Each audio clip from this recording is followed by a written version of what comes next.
since the Paris Agreement has come out, which we supported at the time it came out and supported it, has been very vocal in our support since then. Big oil used to pretend that climate change wasn't real. The new version is to pretend that they're trying to be part of the solution.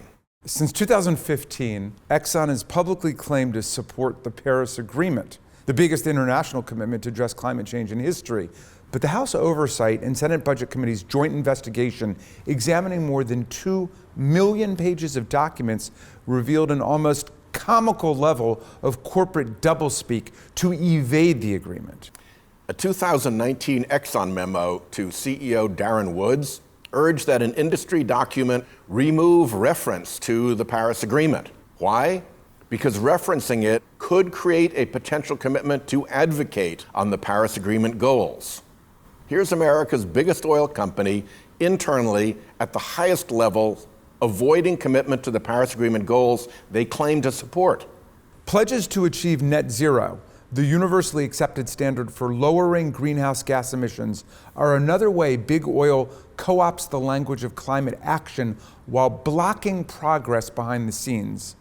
Between 2013 and 2018, Shell launched a series of reports with titles straight out of the National Geographic, Sky, Mountains, Oceans, that touted an ambitious plan for the world to achieve net zero. But in a 2020 internal presentation sharing approved messages on net zero emissions, the Shell government relations team carefully instructed lobbyists and employees that they, quote, should not imply or suggest it's a Shell target.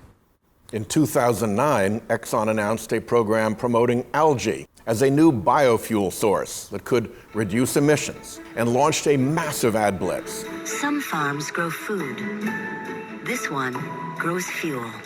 A series of these ads aired 10,000 times and garnered over 3.7 billion impressions. Exxon spent approximately $175 million on the ad campaign and $350 million on the algae research. You got that right. Exxon spent half as much on the ads about the research as they did doing the research, and they could have used all that PR money because the research they did do never yielded anything. In one internal 2017 email exchange on this ad blitz, an Exxon research and development executive cautioned that they, quote, need to be mindful that we're not suggesting it's ready to go to large-scale demo. After all that publicity, Exxon canceled its algae program in 2023. Big Oil also loves to celebrate natural gas. Since the early 2000s, the oil industry has poured hundreds of millions of dollars into advertising natural gas as a clean and green energy solution. Liquefied natural gas. It's like tiny, powerful wizards that emit far less CO2 than some other wizards. There's just one problem. Natural gas isn't clean and it's not green. The main component of natural gas is methane, a greenhouse gas more potent and climate destructive than CO2 due to methane leaks. Some scientists believe natural gas is as harmful to the climate as coal, and Big Oil knows it. In one 2019 email exchange uncovered in our investigation, a BP lobbyist forwarded colleagues an MIT study showing that methane emissions from natural gas offset any climate benefits, adding, quote, this is an issue that will not go away. Fossil fuel companies want to disguise natural gas as renewable to lock their fossil fuels into our energy future. But don't take it from us, take it from them. Internal BP documents show that ensuring a future for natural gas was their goal. They wanted to, quote, advance and protect the role of gas and BP in the future of the energy conversation by continuing to contrast gas as a low-carbon alternative to coal, harnessing the excitement around renewables by positioning gas as the perfect partner, and highlighting the role of gas as a friend to renewables. Another internal document advises natural gas should be, quote, a bridge fuel in a low-carbon transition and a destination fuel for the long term. That's right, an endless bridge to the land of the carbon kings, where America stays dependent on their polluting products for eternity or until the final climate disaster. Oil and gas companies claim to support climate policies, But then they used their trade associations to lobby for the opposite. One former Exxon lobbyist was actually caught on tape describing how Exxon uses the American Petroleum Institute, or API, to take the heat for them in Congress. It's getting our associations to step in and have those conversations and answer those tough questions and be the for lack of a better term, the whipping boy for some of these members of Congress. Like in 2019, when the Trump administration announced plans to roll back regulations on the greenhouse gas methane. Publicly, even Shell, Exxon, and BP came out against this rollback announcement. But a witness from API confirmed that the lobbying group, paid by those companies, lobbied for the methane rule rollback.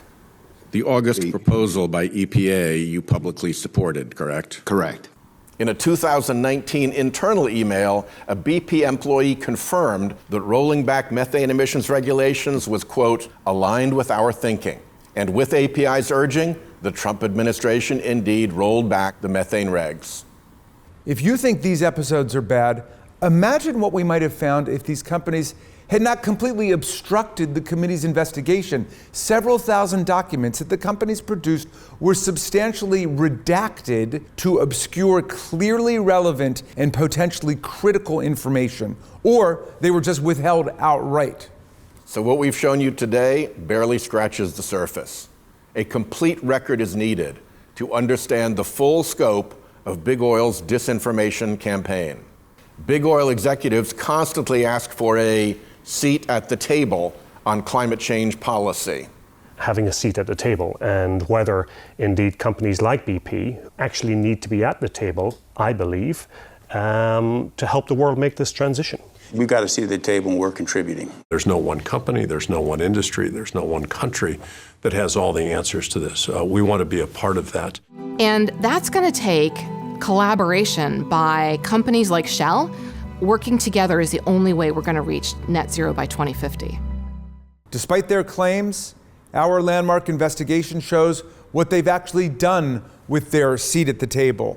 They want to own the whole house and keep everyone else in the dark. Lies, deceit, doublespeak, and obstruction, anything to prevent meaningful action on climate change. So now we're beyond begging for a seat at their table on their property. It's time for America to hold Big Oil accountable.